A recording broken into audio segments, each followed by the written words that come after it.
As a matter of fact, here we are. My timing was off. I was like making sure like all these other buttons were pushed, and I was staring at Bryan Driskell's happy face, and I forgot to hit the start button on the YouTube stream. So for everybody, we're all caught up now. We're ready to go. How are you, Bryan?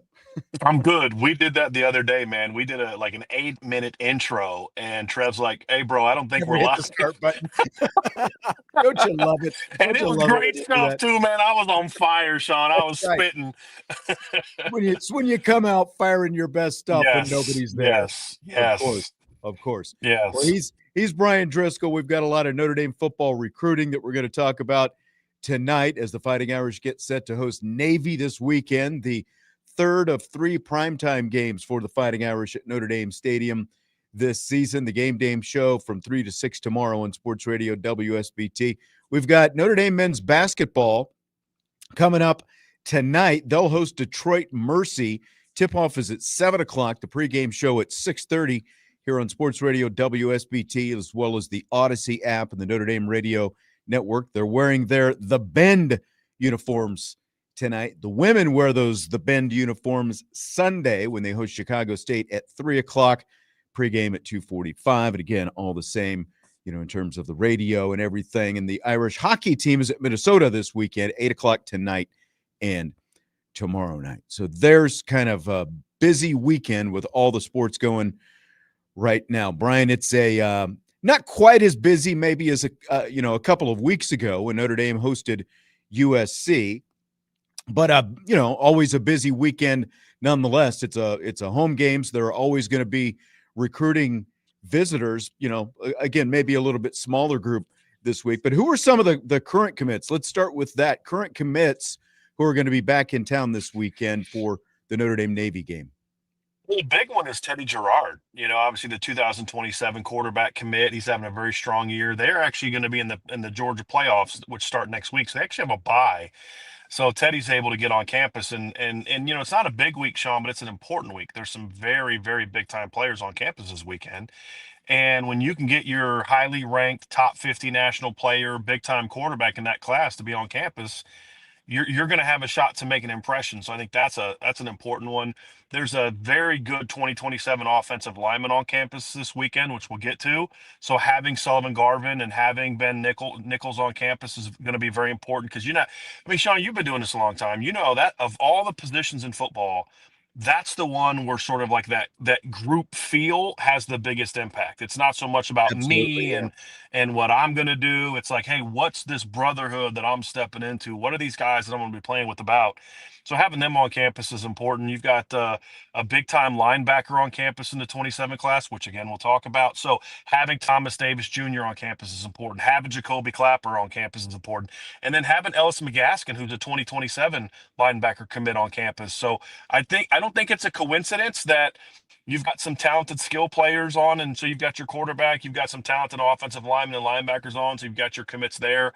I don't think that's a coincidence by any stretch by the Notre Dame coaching staff. Yeah, that group mentality with the offensive line that you talk about, that reminds me of back when you used to watch the Broncos, like that group that none of them would talk to the media, that whole thing. It was just like they're all hunkered down, like their own little thing. There's definitely that mentality offensive line, for sure. And you want that. Yeah. You want that. Absolutely. Yeah. You want guys that buy into that. Absolutely. Penn State, things interesting, still at Penn State after the firing of James Franklin.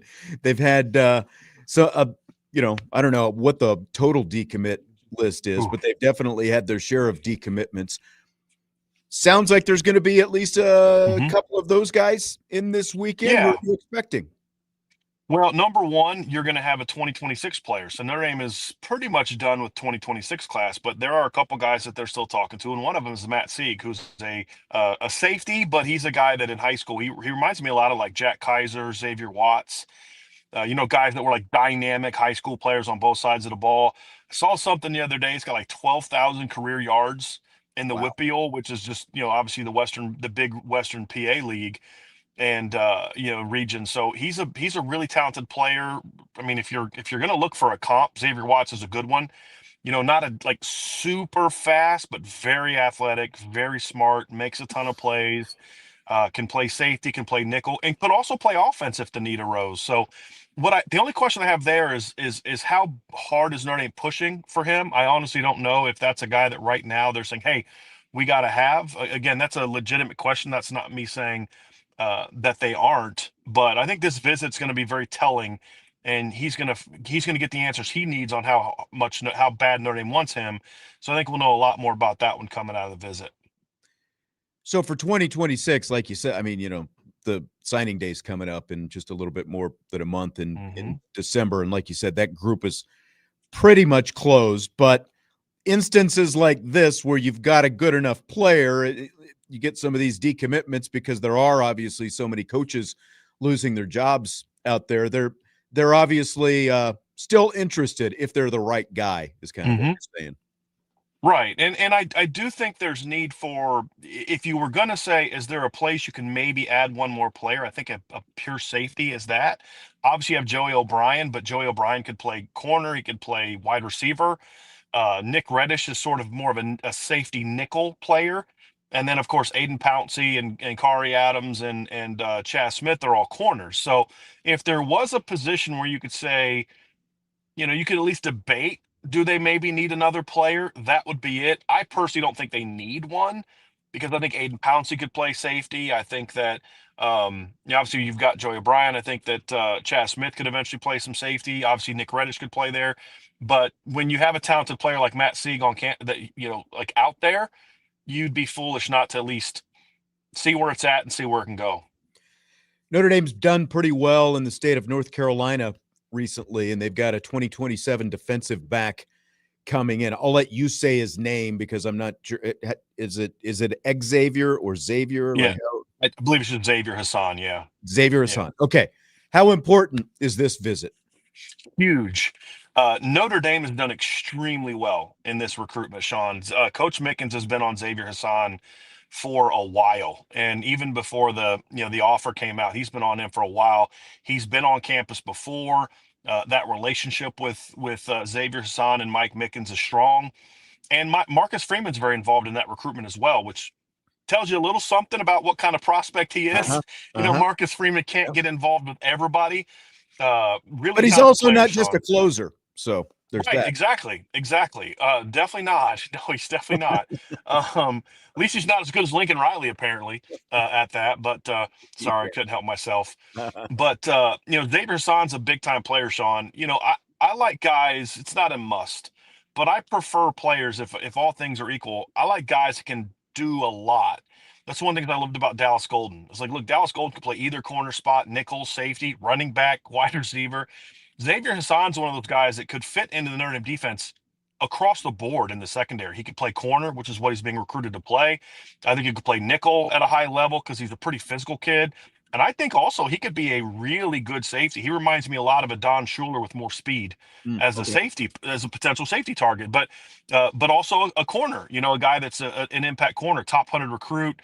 And look, I don't make predictions, but if this visit goes the way that I think it will, Notre Dame is going to be very hard to beat for him, and he's a big time player. And I did forget to when I was talking about the Penn State, Sean. Obviously, I forgot to mention Leighton Von Brandt, who's a 2027 offensive lineman who was also committed to Penn State, who's going to be on campus this weekend.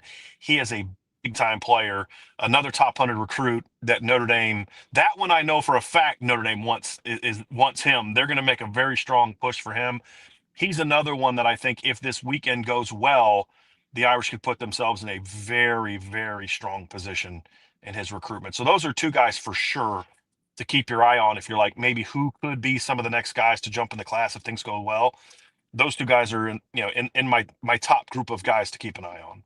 Are these Penn State guys full-fledged decommits, or are they kind of like, still like leaving their options open kind of thing at this point? Von Brandt's he's decommitted. Sieg is still open to Penn State, but I think he's going to look more at some other programs. And there was an update he did this week with a Western Pennsylvania reporter where he said he listed some schools that were in his top group. And then he says, and wherever James Franklin lands. So, and honestly, I think that's a big reason why Penn State lost so many commitments, is because James Franklin sold James Franklin more than he sold Penn State. And I think that's a big reason you've seen that. And it's obviously going to be to Notre Dame and Ohio State and a couple other programs benefit that they had. That's why you had so many kids decommit, because I don't know that LSU's had a single kid decommit yet. That's true. And for different reasons, but I think that's something that's really hurt Penn State. Yeah. Another 2027 guy, linebacker Caden Henderson, is coming in this weekend. Mm-hmm. Another elite player, it sounds like. Is this his first visit? I believe so, yeah. This is his first trip to Notre Dame. They've been on him for a while, Sean, but only recently did it seem like they were really making a move. And, look, this is one of those ones where obviously you've done well in Florida, you've landed some top players, but this is one where I think a big part of it is just Notre Dame kind of becoming the it program. But then also, I don't know how you watch Notre Dame the last month and a half, and if you're a big time linebacker, that you don't think, I'd like to play there, for a couple reasons. Number one is the linebackers are really productive and just impact players. But the other thing is you're watching 4 guys every game, sometimes 5, play. Yeah. I mean, this past week, we saw Drake Bowen have a big game. We saw Kingston Villiamasa have a big game. We saw Jalen Sneed make a lot of plays. We saw Jaden Osbury make a lot of plays. So it's like, I don't have to even be a starter to be an impact player there. Kingston Villiamasa hasn't started a game this year, and he's been an impact player all year. And I think that's something that's very attractive to young linebackers. Like, look, I only got to get in the top 4 or 5 at linebacker to get on the field and play. And obviously Mark, that's a position too where Marcus Freeman being the head coach is going to have an even greater impact than other places, because at the end of the day, he's still a linebacker and he's going to sell. Like, dude, I was a team captain at Ohio State, a team to play for national championship. You know what I mean? Like, I had 100 tackles and all that kind of stuff. That's still his baby. Steve Spurrier was the head coach for a long time. Quarterbacks was still his baby. Right. And same thing with Marcus Freeman and the linebacker position. So I'm a little surprised they've been able to make this much traction with Henderson, but it's big time, Sean, because you pop in this kid's film and you're like, he's like about 6'2", about 205, fast, athletic, everything like you'd think. But then you watch him and you start seeing how he hits. And he's one of those guys that when you make contact, your feet are no longer on the ground. And he's got that kind of power, just that explosiveness through the hips, the ability to just drive through ball carriers, and just the ability to play with power for a kid with his size is one of the more surprising things that I saw when I popped on tape. And he's instinctive, he's smart, he's a big time player. So he's going to be hard to get out of the South. But if you're getting a kid to come up on his own dime, as a junior, you've made an impact, certainly, in his recruitment so far. And again, he's a 2027 guy. Xavier Hassan is a 2027 guy. In that class, we're still a year out, obviously, but I think it's only, 5 or 6 guys that are committed in that class right now, right? Yep, okay. 5, yep. All right. So still a ways to go, but sounds like some good promise there. Mitch wants to know if there are any kickers coming in. No, Mitch. No kickers visiting this weekend. I heard there's a really good one at Hillsdale College that they may want to try to look at. I don't know. That's right. I know this guy I know. But look, I think that in all seriousness, Sean, these next 4 games are important for Notre Dame's future in the kicking position. And this is what I've advocated for a couple of weeks. Let Eric Schmidt have that job for the next month, unless he just has a mental meltdown. See how he does. And if he's not the future at the position as a place kicker, but he's obviously a punter and a kickoff guy, then go find another kicker this offseason. And if he is showing promise, then you work with him all offseason, and your portal additions are more for depth. So I think these next 4 weeks are going to be very important to say, hey, look, Eric, you're our guy. Don't be looking over your shoulder. Just go out there, do your job. Let's see what happens and see if he's got the chops or not. And if he doesn't, then you know what to do. You go Yeah. find somebody else. But they've got to try to get away from this finding a new kicker every year thing, because there's just going to be years like this year where the guy you got just doesn't pan out, and you can't keep, All your processing eggs a in new. one basket. Yeah. Yeah, yeah. And then also you find a guy and have him for 3 or 4 years. I mean, I just think that's, if you can find a guy like that, that's the ideal move. And hopefully Eric Schmidt can be that guy. If not, then you need to try and find that guy, not just through the portal, but through the high school ranks as well. So we've got a little bit of time left here. Who are some of the other top guys who are going to be coming in for this Notre Dame Navy weekend? Well, there's a receiver, Sean, that I like that's coming in campus this weekend. There's really two, actually. There's very different players. Rob Larson's a guy that was on campus this summer for Irish Invasion and dominated. He's from the same high school as Rico Flores Jr. Big time player, 6'2", 6'3", the fastest guy in the world, but good athlete. But he's just that kind of guy, like, you see in the NFL, like that Cooper Cup type of guy that, no, he's not a 4'5", 4'4", but he's a good athlete. He's got great ball skills. He knows how to play, knows how to get open, knows how to win.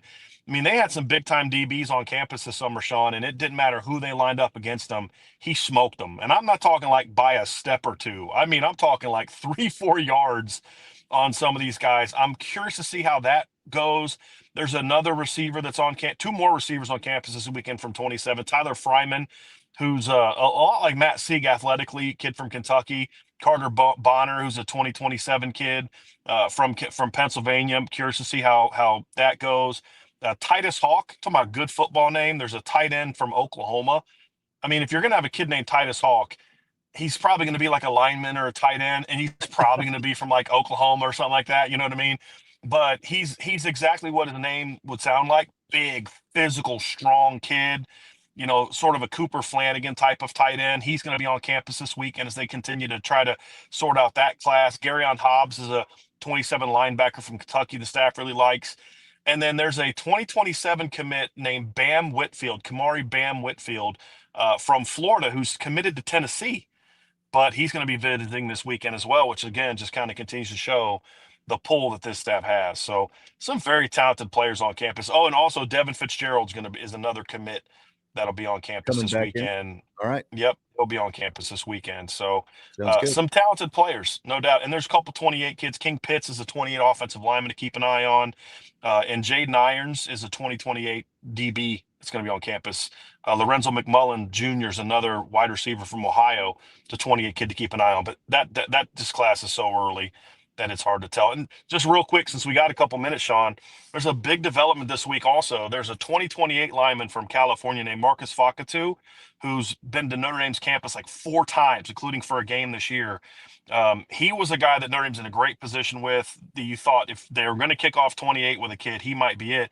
He announced this week he's reclassifying to the 2027 class. And he's a big 6'4", 6'5", 290-pound defensive tackle, big-time player that physically is ready to reclassify. He's a sophomore. He's a sophomore, yeah, and he's now going to reclassify the 27 class, and so he'll now be jumping up to being a senior next season when he goes. But he's a big-time player that Notre Dame absolutely loves. So that was big news when you start talking about the 2027 class. Man, no kidding. All right, very exciting to hear that. Yeah.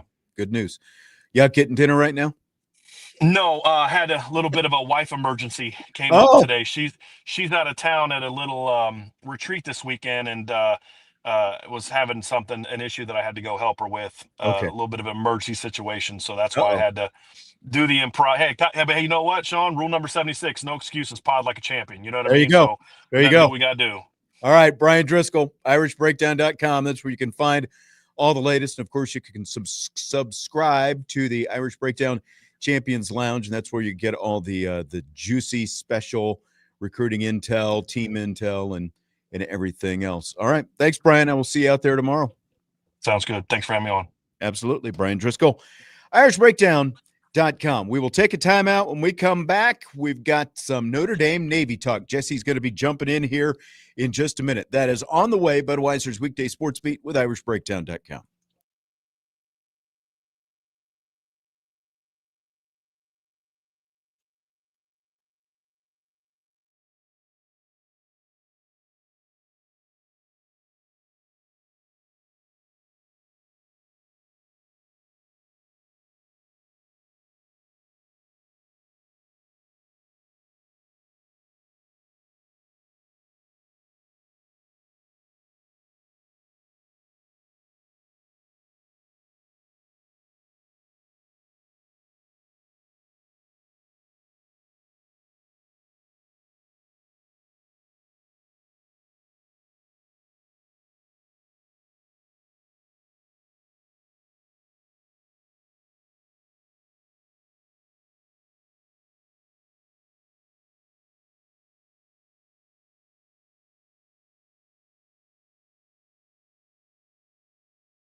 It's Budweiser's weekday sports beat with IrishBreakdown.com. Glad to have you with us on this Friday, getting ready for another Notre Dame home football weekend. We just got done talking with Bryan Driskell from IrishBreakdown.com.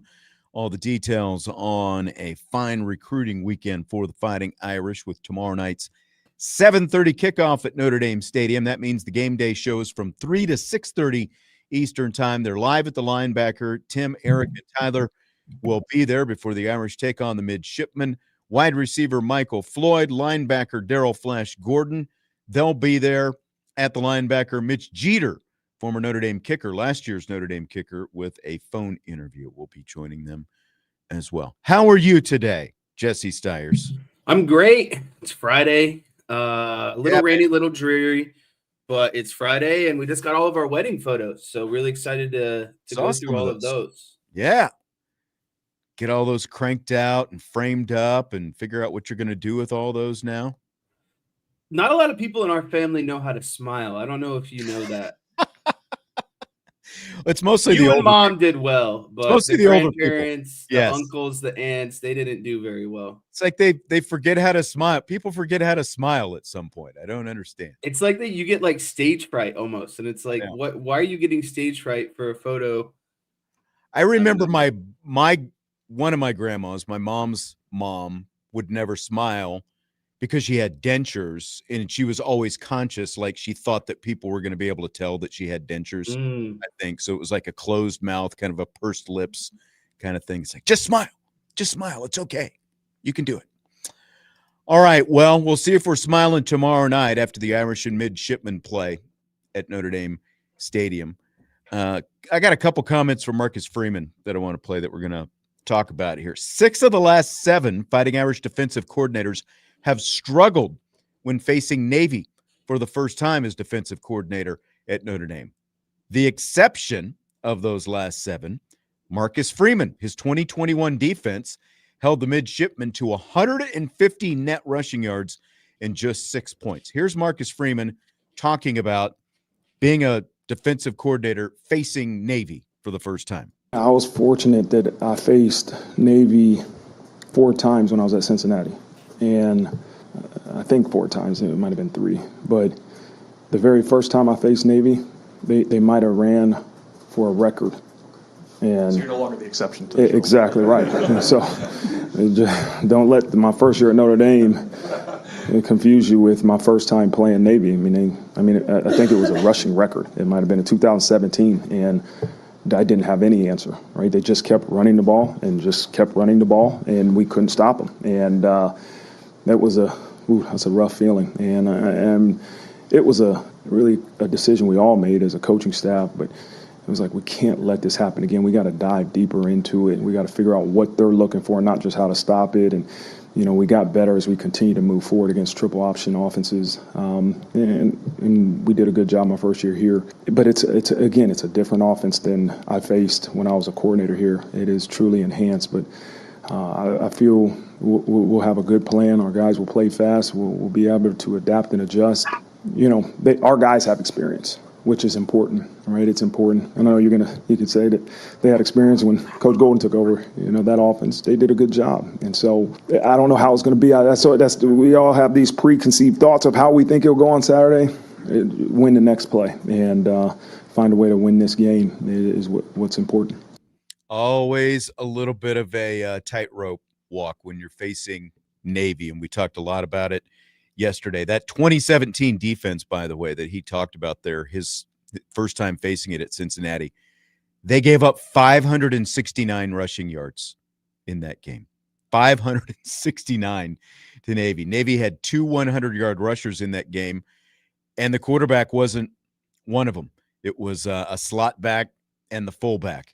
Al Golden's first crack at Navy, the mids rushed for 255 yards, and he gave up 32 points. So how are you feeling with Chris Ash getting his first crack at Navy tomorrow night, Jess? Yeah, I would feel a lot worse if he didn't have Marcus Freeman in his corner. I think having Marcus Freeman in his corner is very important because, he's gone against this, attack, 8 times now between his time at Cincinnati and Notre Dame. Yeah, exactly. So he's got a ton of experience. And like you said, I think they have the fundamentals down, but they have to be ready for kind of this, enhanced version of the triple option, or, the version of Navy you see when they start to get down a little bit. We talked about it yesterday, going more out of the shotgun. They can still run the triple option out of shotgun. But yeah, I'm really not concerned about this because I know Marcus Freeman is leading the way of install. Like, why, if you're Chris Ash, there's no way you're like, yeah, I'm just going to ignore whatever Marcus Freeman is saying, because exactly. When's the last time? And if you're Marcus Freeman, you're not going to let him just ignore it. You're going to right. Look, here's the blueprint. Here's what we've done. This is what it needs to look like. Like, it doesn't need to be much more complicated than that, I don't think. And then the other advantageous part is what Marcus Freeman got into as well. It's Chris Ash might not have experience, but they have players on the team who have gone against this, at least 1, 2, 3, maybe even 4 seasons. So, knowing your responsibility, knowing your keys, it gets easier the more you do it. But I will say I did kind of have some traumatic flashback when Freeman was talking about they just kept running the ball and running like, there is no worse feeling than when when the triple option is just chipping away at you for 3-4 yards. I remember in high school that one of the years we were really good, Mishawaka held the ball for an entire quarter. Entire quarter they held the ball. Like, and you just feel so helpless at times, because it's like there's really, when that triple option gets in a groove, there is at times nothing you can do. What's the answer to this question? Swandong, and somebody brought this up yesterday. I don't think we addressed There's no zone being played. There's no reason to play zone, because everything is specific man-on-man assignment. Yeah, even in run assignments, it's man. So if your man leaks out of the backfield, the running back leaks out of the backfield, you're just going to keep following him. You're not going to drop into some sort of zone. Like, the entire run scheme is basically a man run scheme. And then that's going to translate into the pass. So I don't see, there is like zero chance, unless it's like 3rd and 30. Like, that's the only time I could see them dropping into a zone. You see 4 linebackers, 1 safety, typically. Is that kind of what you're thinking? I'm thinking, unless obviously they split out wide receivers, and then they'll have, like a corner jammed up, pressed up on them. But yeah, I mean, it's going to be basically a 4-2-5. And yeah, you'll have 1 high safety, and usually that high safety travels with kind of like the tight end or the end man on the line of scrimmage. He'll be head up like 10 yards deep on the tight end usually. And again, like when you talk about zone, even if they're throwing the ball, Notre Dame's defensive backs, that's the mismatch of the season, is Notre Dame's defensive backs against Naval Academy wide receivers. Like, there's no reason to think that your guys can't go, one-on-one against those guys. Everything starts with taking away the dive, though, the fullback dive. We've talked about it.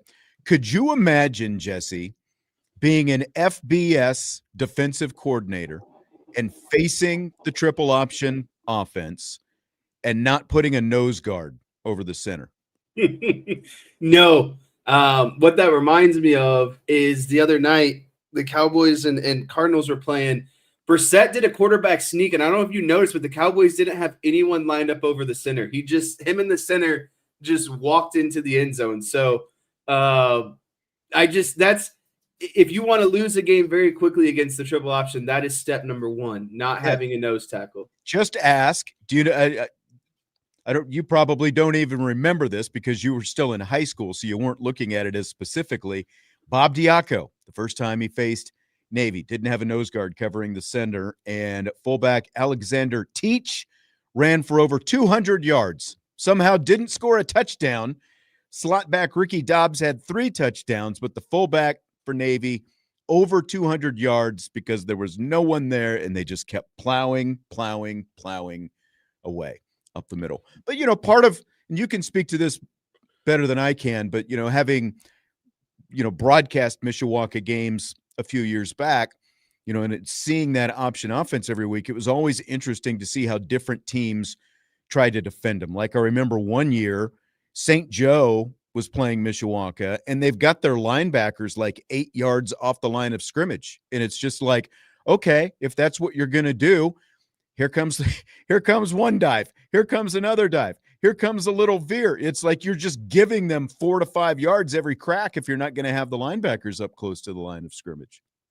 Yeah, I mean, we've talked the number one thing you have to do in the triple option is take away the fullback dive. If the fullback dive is successful, it's going to be a very long night for Notre Dame. Like, that's what gets the engine rolling in a triple option offense, is that fullback dive. So, you want to plug that up immediately. You want your linebackers and your defensive linemen kind of, pinch to the line of scrimmage. And that's what I was saying yesterday. The more that Navy condenses the box, meaning the more that they put their wings down on the line of scrimmage, they put tight ends with their hand in the dirt on the line of scrimmage. That means Notre Dame's linebackers are only going to get that much more closer. And as those wings, tight ends, running backs spread out, or they go shotgun, then you'll see the Notre Dame linebackers back off the line of scrimmage a little bit. But, I think that's one of the things that Marcus Freeman has learned in his time, is that relationship between, those wings, tight ends, and his linebackers, of where you have to be in proximity to make a tackle.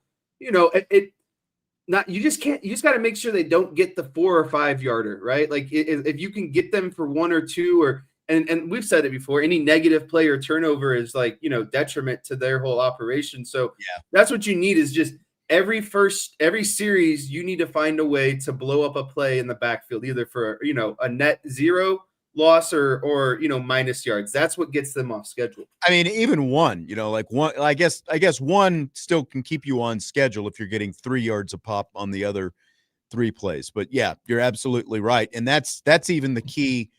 It was the key last year to that passing game that everybody talked about, because of all the turnovers. It made Navy, even though they Horvath hit that 47-yard run and it made it 14-7, but the turnovers mounted. And when you put even a guy like Horvath, who has thrown the ball a lot more than any Navy quarterback basically since Roger Staubach in the 1960s, these last couple of years, you put them in a situation where he has to throw the ball, it's just a game changer. Where they hit you with those passes successfully is when they can still surprise you to some extent. That's still, we're going to have more success, because again, they're only averaging like 13 passing attempts per game. So it is still at its core an option offense, just that it has more pass game concepts mixed in along with it. So this is going to be Tay Johnson's. We were talking about the safeties. This is going to be Johnson's first opportunity to face Navy this weekend. And we've talked about the experience factor. Freeman discussed Johnson's keys in facing the offense and expanded beyond that, facing this offense a little bit more as well. I mean, depending on the defensive call, in the offense formation will tell him where his eyes need to be. But every play, you gotta know where your eyes are. You got to know what your alignment is, and you got to know what technique you play with, right? And that's pre-snap. And then all of a sudden they start shifting and motion and doing all these things. And then post-snap, where's your eyes really transfer to? Is it staying on your man? Is it a progression to something else? And so you got to keep repping that. And it's always unique for the guys that have never played a triple option team, even in high school. But specifically like Navy or Army in college, it takes them a little bit of time to adjust to the speed that the game goes at. And so Tay has been working extremely hard, along with a lot of our guys, that this is their first time playing a triple option. But it's going to take a little bit. It'll take them, the first time guys, just a little bit of time. And we can't take too much time, right? But to adjust to the speed. But we got to just make sure that we remember, hey, where's my eyes? Where's my alignment? Where's my technique? And then you got to play fast when the ball snaps. You can't play, and people can think I'm crazy, but you can't play Navy football, right? You can't play perfectly just fit, dive, quarterback, pitch. Yeah, you got to know your responsibilities. But if you don't play these guys with violence and velocity, you're not going to win. You have to go and attack, and make sure you attack while you have your eyes, your alignment, your technique in the correct spots. What stood out to you hearing that? Yeah, I think 2 things stood out. One, the speed. You don't know about the speed of the triple option until it's on you. It's downhill. It's fast. Everything is moving very quickly. And then the other thing that I would kind of pick up on there is just kind of the mental prep that you have to do pre-snap to post-snap, of understanding, okay, here's where I'm at right now. They start motioning, maybe changing some things. And now the assignment might change a little bit. But, most importantly, I think what I picked up on there is on the snap of the ball, you have to be confident of where your landmark is and just go. Get there quickly, try to beat Navy to the landmark, and that's how you blow up plays. That's how you get negative plays, and that's how you get them off schedule. Like at the end of the day, you have pitchman and you see pitchman, starting to belly out towards, the sideline. Mm-hmm. Just get there as quickly as possible and close that gap, close that alley, and be ready to tackle. So I just think getting to your landmark quickly is the most important part. Knowing, who you have on that specific play, where they're going to end up, and then beating them to the spot, basically. Do you really have to avoid watching the ball as opposed to just, like you said, your landmark, keying on your man? It's more about that than it is where the ball is actually, right? Because, literally, if you've got the pitch man, you've got to hit the pitch man every time. If you've got the dive, you've got to hit the fullback every time, regardless of whether he actually has the ball. Yeah, and I think that's the annoying or maybe the hard part is you want to make the tackle. That's what you're trained to do is follow the ball and just kind of make a tackle. But you have to stay kind of assignment sound or lane integrity, because as soon as you don't, that's when they hit it on your backside, because you're looking in the backfield, or you're looking somewhere else. You're a safety that's, only keying in on these run plays. And the next thing you know, there's a throw going over the top of your head. That's just a simple pitch and catch, just because you're out of place essentially. So Johnson, who that question was about, great athlete, obviously he's been great against your, what you'd probably call your standard passing offenses this year. But again, like when you talk about experience and everything else, I mean, Adon Schuler played against Navy last year. Luke Talich saw some time against Navy last year. Like, would you lean on those guys more than you would Johnson early on, as great as an athlete as he is? I think that I would go with Johnson early, and if he's showing signs of not really, understanding or kind of getting beat in assignment, then I would switch him out. But I think he's got the athleticism and the speed, and really has shown the trustworthiness, the mental side of the game to be out there, as a freshman essentially. And I think that him and Marcus Freeman have a really good relationship. I think he is like, how they always say you're in when you have kids, you don't have a favorite, just like coaches don't have a favorite. Right. Like Tay Johnson is definitely at the top of Marcus Freeman's list. It's nothing he would never say out loud, but you can tell that him and Tay Johnson have a special bond. And I think he really trusts him to be out there and make the right play. Yeah, I agree with that. I would definitely agree with that.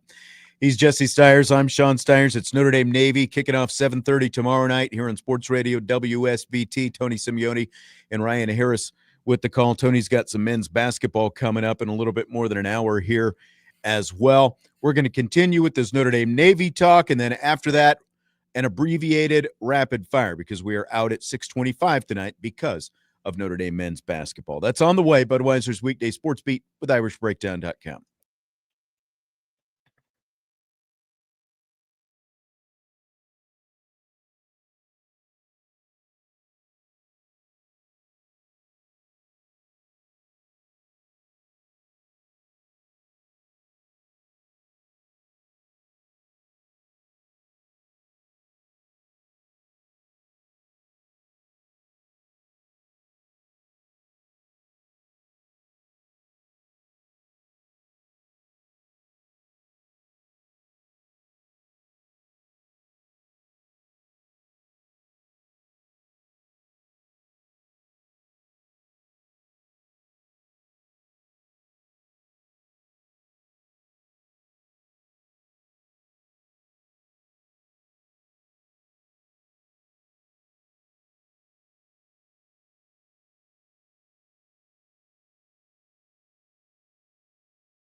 Budweiser's weekday sports beat continues with IrishBreakdown.com. Sean Stiers, Jesse Stiers, Notre Dame Navy coming up tomorrow night at Notre Dame Stadium.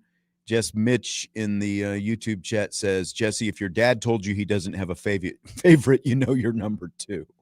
Ouch. Yep.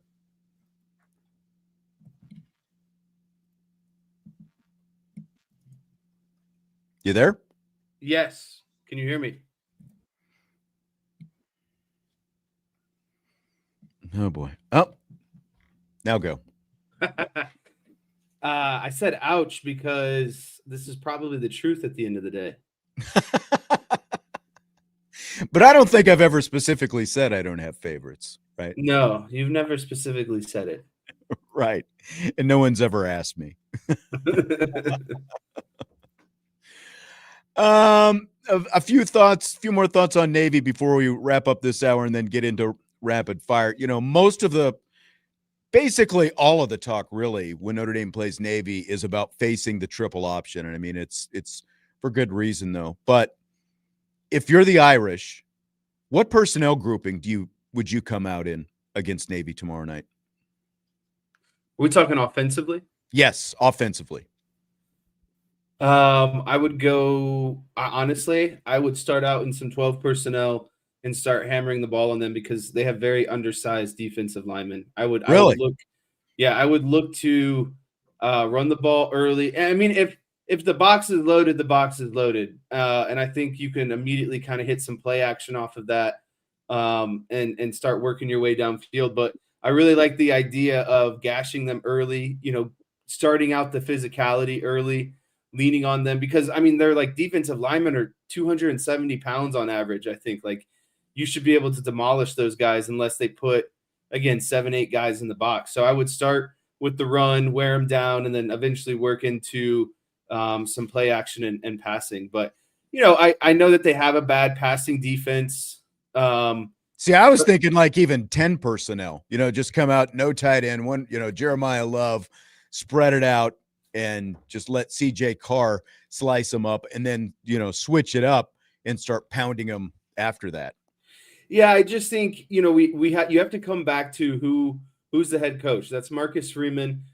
We know he's a ball control, game control kind of guy. And when you're playing Navy, like it's emphasized even more, like, you know, turnovers are going to hurt Navy, but they are really going to hurt Notre Dame too, because Navy can hold on to the ball for so long. So yeah, I just don't think Marcus Freeman is going to off the rip say, let's pass the ball, you know, maybe give Navy the ball immediately and allow them to kind of work some clock, wear down your defense and, you know, potentially score.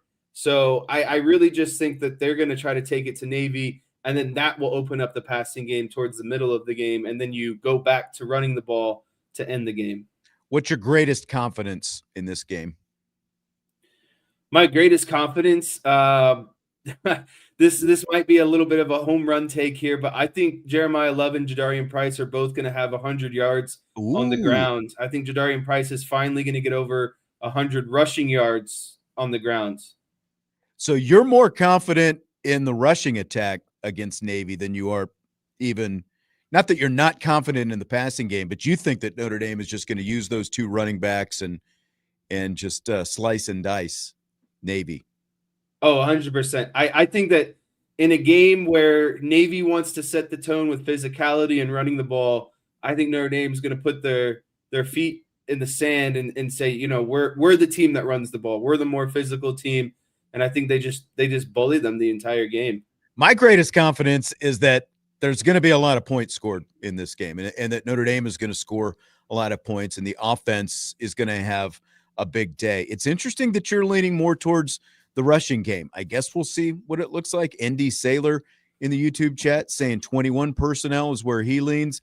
I just don't think that they're going to lean into the two-back stuff. We're at this point in the season, I don't think we're going to see that. But, you know, and again, with as bad as Navy's pass defense is, and with CJ Carr's ability to throw the football, and with Notre Dame's receiver, there are mismatches all over the place. So I'm confident Notre Dame is going to score. We'll get into the over-under when we get to some game props and rapid fire in a little bit. But I think Notre Dame is going to score over 40 points fairly. I'm really confident in that. Do you like that number? I love the over/under in this game. Trevor and I were talking about that last night. Mm-hmm. I think that the over/under is what, like 52, I want to say, or maybe I think like it's 55 and a half. 55 and a half. I mean, Notre Dame put up 51 last year. I know Navy's probably not going to turn the ball over 6 times, but I could see Notre Dame easily putting up 40 points themselves.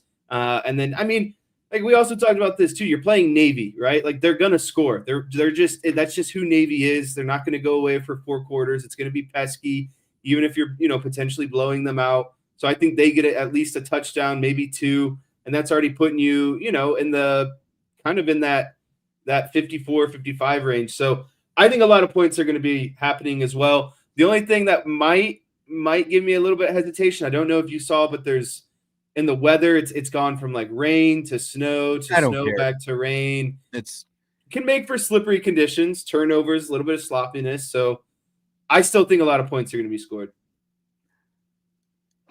It poured down rain the whole second half against USC. Like we talked about the rain and the thunderstorms, and they were there. It wasn't an issue. And we've had the Purdue game. There was rain. Go back to Miami.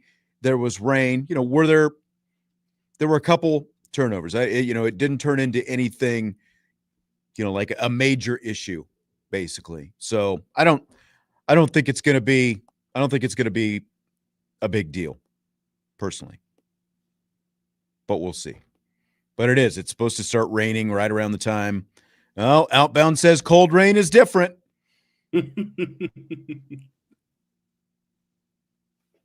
I think it's still supposed to be in the 40s, though. Let me check here. I mean, if there's a potential for snow, it's got to be getting close down to 30.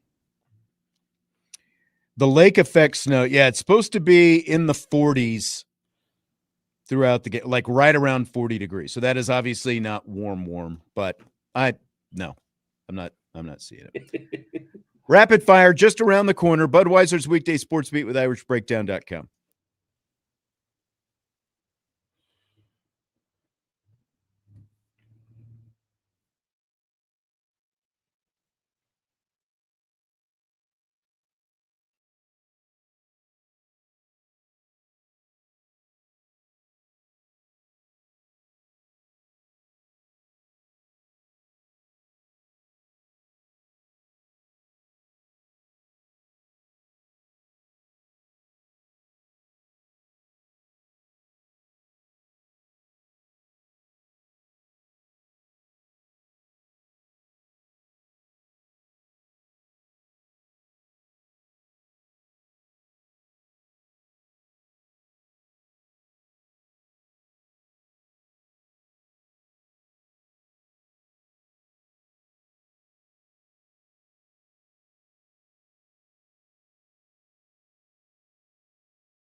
We roll into the 6 o'clock hour.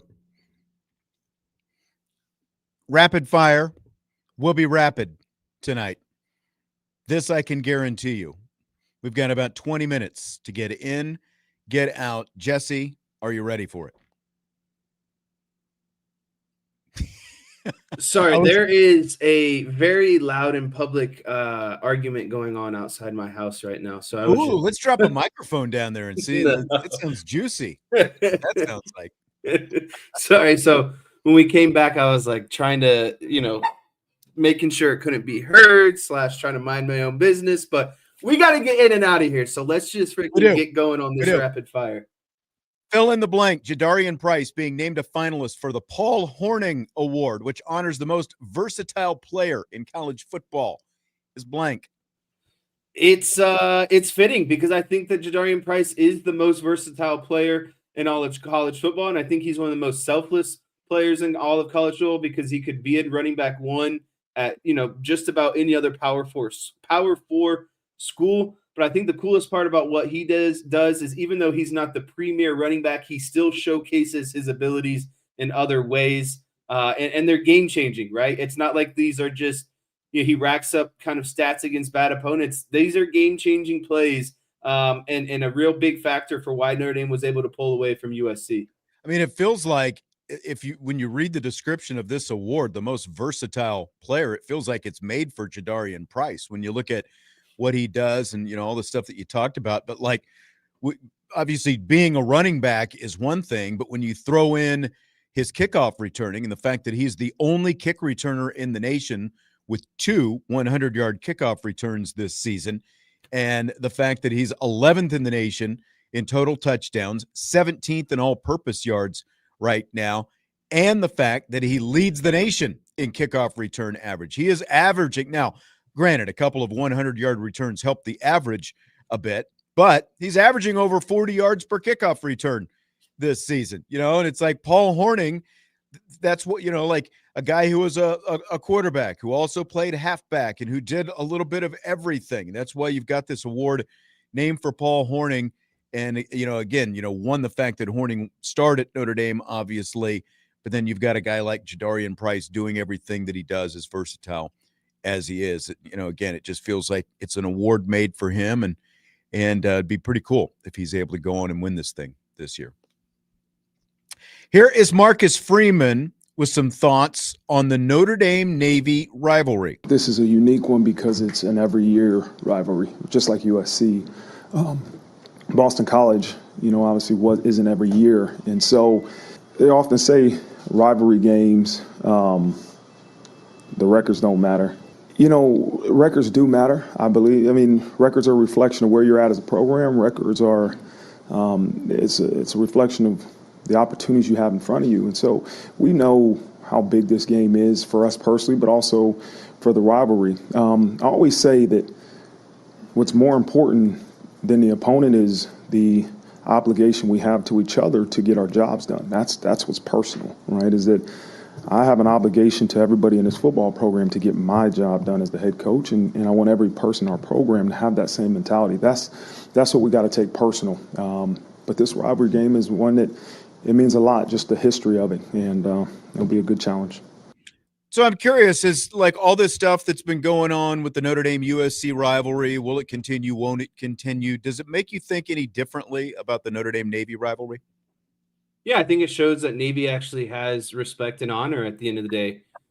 I mean, let's be honest. Navy could have found a way out of this rivalry a long time ago because, for lack of better terms, Notre Dame has dominated them. Then they kick their butt year in and year out. Navy, like USC's complaining about having to come on the road and play Notre Dame. How do you think Navy feels being undersized, undermanned, and just continuously getting their butt kicked? So I have a lot of respect. I know a lot of people, don't care for the Navy game or the rivalry. I do because of the history behind it. And I think obviously it's a lot easier to stand when Notre Dame dominates it every year. Yeah, I mean, look, when I first got here 25 years ago and started covering Notre Dame football, like anybody would, like every time the Navy game would come up every season, Navy hasn't beaten Notre Dame since Roger Staubach was the quarterback. And, Staubach was done in 1964, of course. And then, well, unfortunately, 2007 rolled around and Navy started getting its licks back in a little bit. But, there was a period of 40 plus years of dominance in between, or around 40 plus years of dominance between Notre Dame or Navy finally getting in some of those wins. And now obviously there is some monetary incentive for Navy to play this game because of the fact that every other year they played in an NFL stadium and they get like a lot more money out of those games than what they would get. A little bit of a kickback. Yeah, than what they would get for playing in their smaller stadium on campus out there, the Navy U.S. Marine Corps Stadium. But it's definitely steeped in tradition. There are times where I'm like, do we really need it anymore? But again, I think that everything that's gone on with USC has definitely, like, we need rivalries in college football. It's part of what makes college football great. And the fact that this goes back as long as it does, and the reason that Notre Dame and Navy play, the significance surrounding World War II and Navy helping keep the Notre Dame campus open because of everything that was going on with World War II by doing training here and that kind of thing. There's obviously a lot of honor on both sides, I think, that comes with it. So I think it's great. And again, like, the USC stuff is kind of shifted a little bit because there have definitely been some times where I'm like, do we really need this all the time? But I do think it's really cool that they continue to play this year in and year out. If you're Notre Dame and you win the coin toss Saturday night, do you take the ball or do you defer? You take the ball, you put your foot on the gas, and you put the pressure on them, and you go down and you score. I think that if you set the tone and you score first, I think that puts Navy into the mindset that they got to score because Navy just can't get behind, right? Like you cannot. I mean, really, any team that plays Notre Dame, I feel like you can't get behind, but especially Navy. If I were them, I would want to get the ball first, try to chew up, maybe half the first quarter, score a touchdown and put the pressure on Notre Dame. But if I'm Notre Dame, I would take the ball, go down there, and immediately kind of light the fire under Navy's butt. You take the ball if you're Notre Dame and you try to score on a 50-yard pass play so that you don't have to worry about the red zone. You don't have to worry about short situations, all those different things. Because, you definitely take the ball first if you're Notre Dame because you need to try to get up and put the pressure on Navy. If Navy, as you said, is able to go down, chew up 80 yards and punch it into the end zone, then that you start to feel the pressure a little bit if you're Notre Dame. So this is the one game of the year basically where I would say if you're Notre Dame, you take the ball right away and you don't defer. Does the short yardage stuff, I know you talked about how Notre Dame should be able to own the line of scrimmage, but like those Navy defensive linemen, even if they're undersized and the linebackers as well, they're tough-nosed guys. Like, does that concern you in the short yardage situations, the way Notre Dame has struggled in those instances? I have a conspiracy, and the reason you come up with conspiracies, I think, is to put yourself at ease in certain situations. My conspiracy about Mike Denbrock and the Notre Dame offense is they're just saving their short yardage plays for when it matters most. They're not trying to tip their hand. Not wasting all the good ones. Yeah, they're not trying to put it on film. Some of the sneakier stuff that they plan on doing. No, but I don't think that that's a concern because Notre Dame just needs to do. It's not a matter of physicality or size or speed. It's just they need to get more creative in their play design and short yardage. You can't. It's like Notre Dame holds up a big, bright, flashing sign that says we're running the ball right here. Here's where we're running the ball. Like that's their big issue. It's not a matter of size, athleticism, getting on your block, speed, quickness. Like they have all of that. I just think when they try to get creative in short yardage, they're literally yelling where we're going with the ball, and they think just because they're Notre Dame and they can go big on big that it's gonna work. But I need to see more creativity. It's not because of the lack of physicality. I do too. Michael Cannon asking if the Notre Dame men's basketball game is on TV. If so, what network? It is on ACC Network Extra. That means streaming service. Go to I don't know, Google ACC Network Extra and see if you can find it. Or I think you can probably go to ESPN's website since they're part of the ACC network and click on the icon there next to the game and should let you watch it that way. Out, going back to the cold, rainy weather and stuff outbound.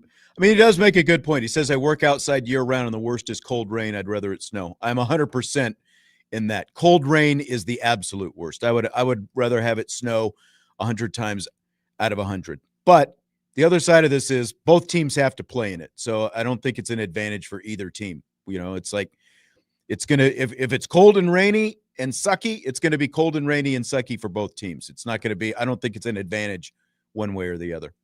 No, it's not an advantage. And I'll say this too. Once you get the pads on, you start thumping a little bit and you're going through that repetition of just hitting someone of this triple option attack.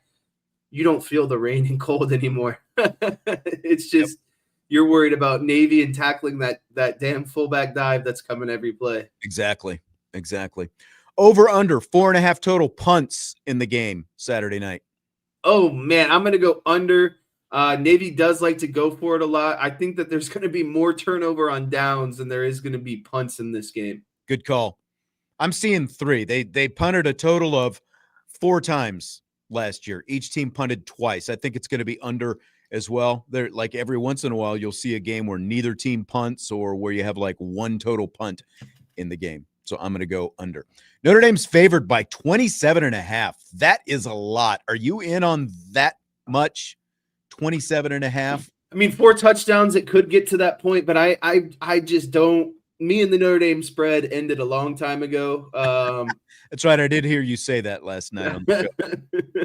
I ended a long time ago. And, I had you place that Boston College wager for me last weekend. And towards the, like when we were going through the list, I was like, should I put it in the spread? And I was like, no, I've learned my lesson. And I'm very happy I did not do that. You want to go player props, go player props. Leave the outcome of the game out of your parlay. That is the only advice that I will give. No, but I just, it's a little bit too rich for my blood. And I think, I've talked about this. I think that this game is going to be a lot closer this year. I think Notre Dame pulls out towards the end, their lead gets kind of larger towards the end. But I really believe kind of up until halftime, maybe halfway through the third quarter, this game is going to be close. Within striking distance. It's not going to be a blowout. Indy Forever 72, over under 1.5 missed extra points and field goals combined for Notre Dame. That's where I'm setting the number, 1.5. You know what? I'm going to go, I'll go just a half. I think they'll make all their extra points, but I do think they're going to try to work in a field goal or two, and I don't know. I think they'll miss a field goal. I see a missed field goal in there someplace, especially, when you are factoring in the fact that it will be cold and slick and all that kind of stuff. That's where it not scares me, but that's where it could impact the most is just the, the snap and the operation there on the field goal extra point type stuff. Game over under on this is 55.5. This feels like hammer the over. Over. That's incredibly low when Notre Dame could be pushing that number by themselves in this game. And I do think Navy's going to score. It's not like Notre Dame is going to shut them out by any means. CJ Carr's passing over under is 244.5 yards. What do you like on that? I'm actually going to take the under on this. I would stay away from all of CJ Carr's passing props in this game. I'm still a big believer. Like I said, when we kind of let off the show, I think they're going to run the ball a lot. I think that's going to be an emphasis. Ball control, possession. And again, nothing screams that if it's going to be a little, like Notre Dame's going to throw the ball, don't get me wrong, but they're not going to press the passing game if they don't have to, especially like Marcus Freeman is not going to tell CJ Carr to start ripping the ball in the third quarter if it's rainy and Notre Dame has a lead. So I just think that this game screams a lot of rushing. Riley Leonard threw for 178 last year. Like Jeremiah Love still had a nice rushing day, but CJ Carr this season, like this number specifically, he's been over 244 and a half in half of the games. And the pattern has gone exactly every other game. And I wonder how much of that is how much, the way teams are playing them and just game flow and those kind of things. But he's coming off a 299-yard passing game. So I'm going to go under for CJ Carr. I do think it'll be relatively close. I think he'll be in the 225 to 235-ish, area, but I'm going to go under 244 and a half because I do think the running game is going to be a factor, but I think he's still going to have his yards and a few touchdown passes as well. What about Blake Horvath? I think you had a special on Blake Horvath. Was that a true special or did you just make that up last night? No. So Blake Horvath, I really like his rushing and passing yards combined. It's like when you see Jeremiah Love rushing and receiving lines, he has a passing and rushing line. It was set at 182.5. I would take the over on that. That's the biggest bet I would take in this game because he averages 17 rushes per game, 13 passes per game. So 30 snaps where he's directly either throwing or rushing the ball. Whether Navy is down 100 or up 100, they're just pesky. They're gonna keep running their offense no matter what. So I think he clears 182 yards combined easily. His rushing total for this game on FanDuel is 94.5, or his passing number is 94.5. His rushing is 82.5. He's got a streak of 6 straight games going over 100 yards coming into this game. Ran for 129 last year, so I think he'll be over 100. So I would take the over there. That passing number I would probably stay away from. He threw for 88 last year. He might get over that, but I'm not confident, especially, weather and, all those different kind of things. Again, they both have to play in the same weather, but I think he's the kind of quarterback that throwing the ball, he would be impacted a lot more than CJ Carr, for example. But he does have 4 games over 100 passing yards this year. Jeremiah Love's receiving number is 25.5. His rushing is 106.5. He's got a FanDuel special 140.5 rushing plus receiving yards. I would take the over on that. I think it's a big game for Jeremiah Love. We got about 3 minutes here, by the way. Yeah, I'm hammering everything on the running backs. I think these running backs are going to just have a game. And the thing about Jeremiah Love is he can clear that receiving in just one catch. We've seen him do that multiple times this season. I would not be surprised if we see a lot of those kind of short passes to Jeremiah Love. Eli Heidenreich is a guy who people have fallen in love with. The Navy guy, 38.5 is his over-under for receiving. He has 31 receptions for 575 yards and 4 touchdowns this season. Did you know, I don't know how closely people have looked at this because it's like, oh, you look at those numbers. He had 8 catches for 233 yards and 3 touchdowns against Air Force.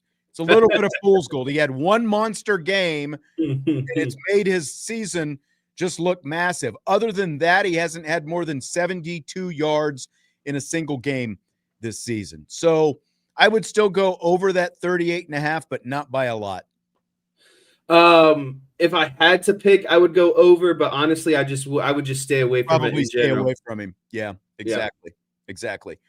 Is there a receiver who's over you like the most? Faison 63.5, Raritan 32.5, Pauling 43.5, Fields 40.5. I really like Raritan's 32.5. I think again this game's gonna be played in the trenches. I think you're gonna see a lot of get the ball out quick because of the potential of the rain. I don't think you're gonna see a lot of let's just throw bombs downfield. So I see a lot of passes underneath and over the middle to Eli Raritan. Outbound says, how long do we keep the starters in? Or I hate this conversation. Yeah, because we had this against BC last week. And where did that go? Focus on winning the game. That's I think where you have to go with that. Indiana at Penn State. Hoosiers are a 14.5 point favorite. Scale of 1 to 10. Any confidence Penn State actually covers? I will put this at a solid 2 out of 10. IU has been rolling. They look really good on both sides of the ball. And Penn State they look deflated. So I don't see them going toe to toe with IU. Real quick, Texas Tech 10.5 point favorite. Who do you like in that Texas Tech BYU game?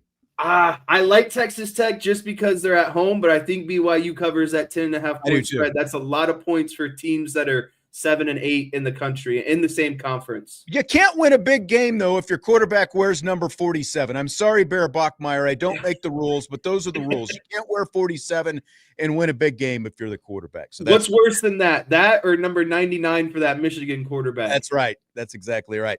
He's Jesse Stiers. I'm Sean Stiers. Notre Dame men's basketball coming up next. Have a great weekend. Enjoy the game. We'll talk to you Monday. Budweiser's Weekday Sports Beat.